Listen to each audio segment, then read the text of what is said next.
Hi guys, it's Izzy, and if you're new here, then here on my channel I like to cover conspiracy theories. Today's video is going to be quite light-hearted, but I do also cover dark and a bit more gruesome things, so if you're into that sort of thing, do hit that subscribe button. But in the meantime, welcome back to another conspiracy. So there is a conspiracy that's gone viral at the minute. It's all over TikTok and even the mainstream news. So the theory is that the world is running out of glitter, and the reason being there is one large customer from one of the biggest manufacturers of glitter, and they are hogging it all. And this followed after Redditors have started to unpick a 2018 article by the New York Times written by Katie Weaver. So when the New York Times article was written, glitter was typically made from a material called aluminium metallized polyethyl terephthalate. That's easy for you to say. Essentially, it is large sheets of plastic or film that have been covered in aluminium and then diced into millions and millions of pieces. So glitter, as we know it, at least in modern times, actually originates from New Jersey, and it goes back as far as the 1930s. There was a farm, I feel like I'm telling a story here, there was a farm called Meadowbrook Farm, which still exists to this day. And on this farm there was a man, E-I-E-I-O, and he invented a machine that could cut film and photo paper into,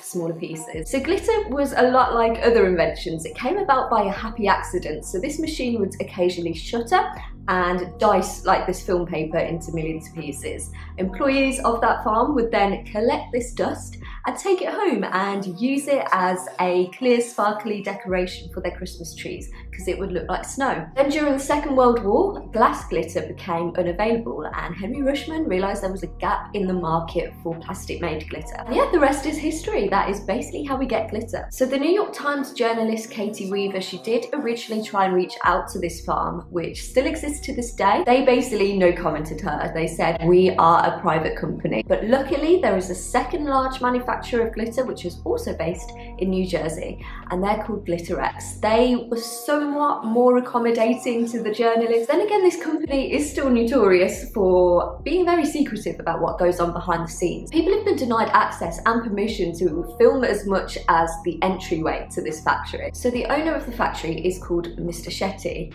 and he initially told the journalist over the phone that she couldn't hear the glitter be made, she couldn't see the glitter be made, and that she wasn't even allowed in the same wing of the building as the machinery and the place where glitter is made. So the reason that GlitterX gave for this was that the clients hadn't given their permission to see their glitter being made in the factory, so it was a breach of confidentiality. But eventually, one client did come forwards and give Katie permission to see their glitter being made, and this was Revlon. So shout out Revlon, otherwise we wouldn't have this story. So Mr. Shetty didn't want to let anyone into their trade secrets. He says their glitter making machinery and technology is so advanced, he didn't really want competitors to get wind of, what they're making. But this also confused Katie a little bit, because she was like, do they expect me to write about their machinery in such detail in my article that any of their competitors can, pick it up and copy what they're doing? She was like, I know I'm a good journalist, but am I that good? Another reason for all the secrecy could be something as simple as the fact they've got an NDA, a non-disclosure agreement, in place with their clients. And in some cases, one of the conditions of the NDA is the fact that you can't even mention that there's an NDA in place. So that's why it could look a little bit suspicious. Take Revlon, for example. We know that they're a client of GlitterX. If their competitors found out exactly what type of glitter GlitterX is supplying to them, then there's no stopping, their competitors buying the same and copying their formula. So glitter has been identified as being very harmful for the environment by environmentalists. And if a product contains high volumes of glitter, this would raise eyes not only to GlitterX for being the supplier, but also the end clients. So that sort of takes me on to where the heart of this conspiracy theory comes from. So people have been absolutely dissecting one of the conversations that Katie had with the manager there. So she was called Lauren Dyer, and there has been a recreation of this conversation, which I will insert here. Can you tell me what your biggest buyer is? No, I absolutely know that I can't. Okay, but you know what it is? Oh, God, yeah, and you'd never guess it. Let's just leave it at that. Why can't you tell me? Because they don't want anyone to know that it is glitter. So Katie goes on to say as well, she asked if she could tell her off the record who the biggest client is. She said no. She also asked her if she could find out off the record after the article was published, and she still said no. So she said, no, please, I am dying to know who this big client is. And in the end, Lauren just ended up changing the conversation and just moving Katie along to the next glitter that they were looking at, which was for the automotive industry. So what do we know for sure about the glitter that GlitterX sells? The smallest glitter that they make is 50 by 75 macrons, so for context that is 1,000th of a millimeter, so teeny tiny. And this is so small that you actually can't see it by the naked human eye. And Mr. Shetty also explains that they can make clear glitter, so if they make, you know, this teeny tiny glitter that's also clear, like they actually make glitter that is so tiny you can't see it. So that sort of goes back to what Lauren Dyer was saying. Maybe they make such small glitter for their largest client that we'd never know it was even glitter. And the smallest volume of glitter that they actually sell is £10, and that's £10 in weight, not currency. We all know glitter weighs literally nothing, so to be able to buy £10 worth of glitter, that actually is enough to supply 500,000 bottles of nail polish with glitter. So whoever is buying their largest amount is buying literally a ton of it. And we also know from the article and from GlitterX's own website that their best seller is silver, and that their best selling material for glitter is a thing called polyflake. Now let's get on to the juicy stuff, the conspiracy theories. So I have done an embarrassing amount of research into different theories. I've dove deep, guys, and I've come up with my favourite theories, and I'm going to rank them from least likely to most likely, in my opinion. So the first one is that it is used in commercial and artificial sand.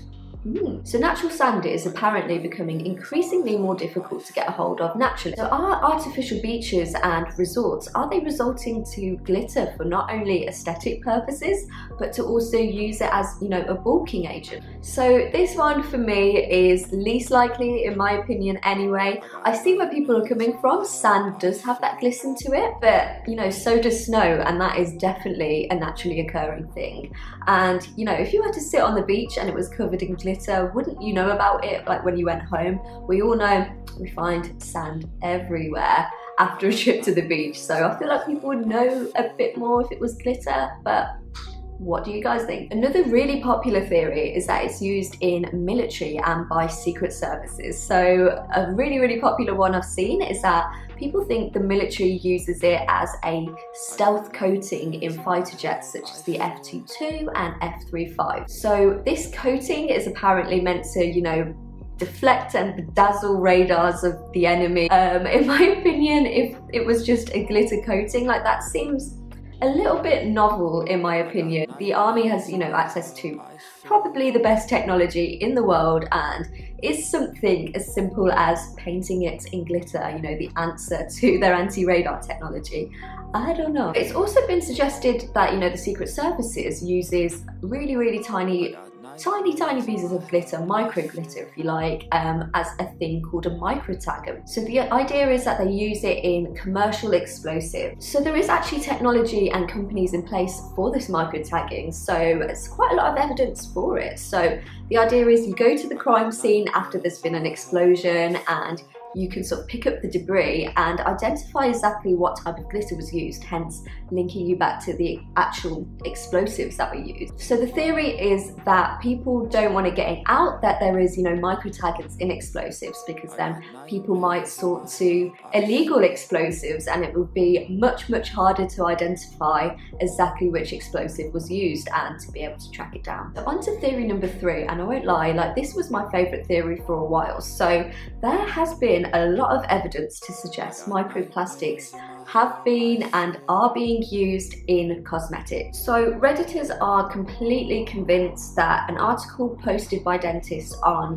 Dental Buzz basically confirms this, especially in the fact that it's used in toothpaste. So one brand that has become under fire for using microplastics in their toothpaste, this is so grim guys, it is Crest. And Crest literally confirms on the website that these microplastics, they're not used for anything other than aesthetic purposes, so they literally do no good for your body. And for me that is scary that microplastics have been used in toothpaste, because you know it's an indigestible product. Like you're not meant to eat plastic. And one user on Reddit actually did the maths, which I'm going to insert on the screen here. Please pause to read. And the volumes that microplastic would require in toothpaste could add up to, you know, a lot, and it would make sense that it could be one of the largest clients of a company like GlitterX. And in my opinion, this was the one that sort of strung the alarm bells the most, going back to what Lauren Dyer was saying, you know, because they don't want anyone to know it's glitter. The only reason I think it's not too likely nowadays is the fact that microplastics were actually banned in cosmetics in 2015. But who knows, have cosmetic companies just found a loophole in this legislation by, instead of using typical microplastics, they've now resorted to glitter? What do you guys think? So going on to my second most likely theory, it's that it's used in the automotive / boating industry in particular. So people are guessing this industry because they think that the article does allude to it. You know, maybe her being redirected to the automotive paint was just the biggest hint Lauren Dyer could give to the journalist at the time. She might have been like, I can't tell you, wink wink, but here we go. But again, it is a bit confusing. Like I said, it seems quite obvious that glitter is used in this paint. The article does make it seem that, you know, the biggest purchasing customer, like, people would be shocked by it. However, the number one theory that I see, like, people do keep going back to the boating industry, and it would make sense. Guess what the glitter used in paints for boats is made from? That's right, it's polyflake. GlitterX's #1 selling material. But why the secrecy? I mean, despite the fact that there might be an NDA in place, it could also go back to, you know, the environmental risk. Even though there's probably, you know, a finishing polish put on the boats after the glitter layer, like a glossy clear layer or something. Just think how many specks, millions and millions of specks of glitter could end up in the ocean as a result of boats. I mean, there was already a huge backlash when microplastics got banned in cosmetics. Could you imagine the uproar if it was suddenly illegal to use any boats in the ocean with a certain type of paint? I mean, boats aren't cheap as it is. If everyone had to, you know, replace their boats or get a new painting on it, like, just think how expensive that would be. So I did think this was the most likely explanation, but then I've seen a tweet by Katie Weaver herself, which has sort of blown this theory out the water again, and I'm sort of back to square one. So someone tweeted, the weirdest example of toxic masculinity is the fact that the boating industry is the largest consumer of glitter in the world, but desperately tries to keep it a secret. So this is another theory as well. If people are spending so much money on a boat, especially, you know, big men and everything like that, they don't want the thought that it's just glitter on the boat. You know, it sort of ruins the illusion of that rich look, you know, if they're using gold or silver, if it's just glitter at the end of the day. So people think, just for vanity reasons, that's another reason why people don't want to allude to the fact that it is the boating industry. But then Katie herself replies, lol, no. But I'm glad everyone is having a good time. And can I just say, what is meant by lol no? Like, that has blown my mind. I'm like, lol no? Is toxic masculinity not a factor in people wanting to know that it's glitter? Does she mean lol no, the biggest customer is not the boating industry? Has she since found out who it is? Is she just sick of this conspiracy theory in general? Like, this has blown my mind, and I really don't know how to interpret that one. And my final theory, and in my opinion, well, my humble opinion anyway, if this could be the most likely, and that is the idea that glitter is used in the holographic ink that's used in paper and identification strips, so like passports and things like that. So I actually happened to recently watch an article by The Vice, and it was about someone called Arthur J. Williams Jr., who was a professional, if you can use that word, money counterfeiter. He used to make fake dollar bills, and he made a lot of money off them, and he made them very, very accurately. So this is the 9600. This is the one that I mastered. It's got the watermark, it's got the strip, got the little 100 that turns colors. It really talks you through the different stages of the different materials that he found and how he had to perfect everything so specifically. So if this is the case, it would make sense that the US government is one of the biggest purchasers of glitter for their ink. And for context, there is about 2.1 trillion US dollars in circulation at the minute. So just think how many dollar notes that is.